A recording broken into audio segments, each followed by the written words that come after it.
একই সাথে আমাদের বিভিন্ন দপ্তরের কর্মকর্তাবৃন্দ, বিভিন্ন রাজনৈতিক দলের সম্মানিত নেতৃবৃন্দ, সাংবাদিকবৃন্দ, মুক্তিযোদ্ধাবৃন্দ সহ সমাজের আমাদের মূলাধীন সর্বস্তরের মানুষের অংশগ্রহণে আমরা আমাদের বৈশাখী শোভাযাত্রাটা শুরু করবো। বৈশাখী শোভাযাত্রা শেষ করে এসে আমরা আমাদের এই উপজেলা পরিষদ সরকারের সাংস্কৃতিক অনুষ্ঠানে সাংস্কৃতিক অনুষ্ঠান উপভোগ করবো এবং দিনব্যাপী আমাদের উপজেলা সরকারের দিনব্যাপী বৈশাখী মেলার আয়োজন থাকবে।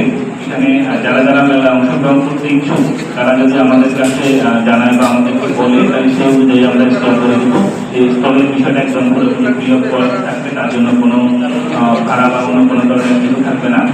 সব আগ্রহী কেউ মূলাধী যদি আমাদের বিশেষত ঐতিহ্যগত যে প্রোডাক্টগুলো আছে, মাটির জিনিসপত্র থেকে শুরু করে যে সকল ঐতিহ্যগত বিষয়গুলো আছে ওগুলো হলে সুন্দর হয় বিষয়গুলো আরো।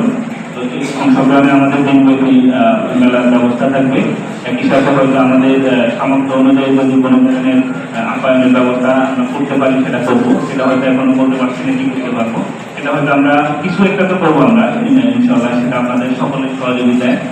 তো আমি সকলকে আমাদের বাংলা নববর্ষের 1403 সুন্দরভাবে উৎসবমুখর পরিবেশে উদযাপনের জন্য সহযোগিতা করার জন্য আহ্বান জানাচ্ছি। একই সাথে সকলের অংশগ্রহণ কামনা করে আজকের এই প্রোগ্রাম এখানে শেষ করছি। আর আমাদের একটু পরে আমরা আমাদের